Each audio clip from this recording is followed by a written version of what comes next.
This is a memorable day for me because you have all come to this event. And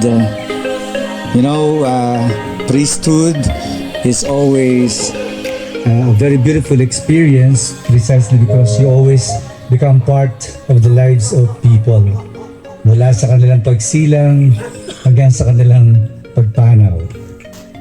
You always become part of the most intimate moments in the lives of your parishioners, of the people you serve.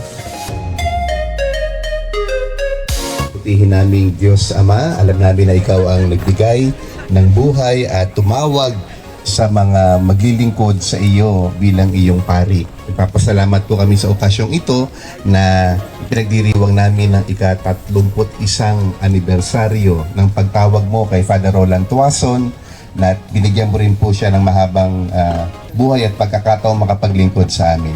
Hinihiling po namin, hindi po maiksi ang iyong mga kamay para abutin siya.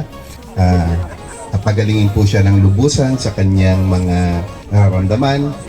Bigyan siya ng kalakasan sa kanyang mga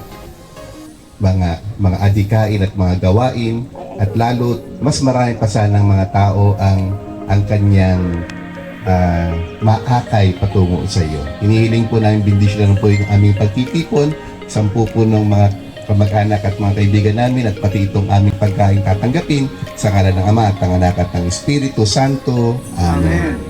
Leaves will soon grow from the barrenness of trees, and all will be alright in time. Mabuti pa. Maraming salamat sa tumulong sa paghahanda ng ating ginagawang event sa gabi na ito. Maraming salamat sa lahat ng ating mga panauhin. Salamat sa mga nag-organize at nag-set up ng lugar na ito, sa mga nagluto at nagdala ng pagkain, sa inyo lahat sa community. Thank you so much for being always a part of my journey. And our journey in our faith and in life becomes much easier and much inspiring because the people God sends to us. And you are those people God has sent to me to be able to make this vocation more meaningful. Thank you very much, mga kaibigan nating dumating mula pa kung saan, sa Greece o sa iba pang mga pamayanan, mga Golden Agers na lagi nagbo-volunteer tumulong dito, mga seminarista, mga pari, at siyempre yung mga kapatid ko na kasama natin ngayon sa gabi na ito. Maraming salamat po!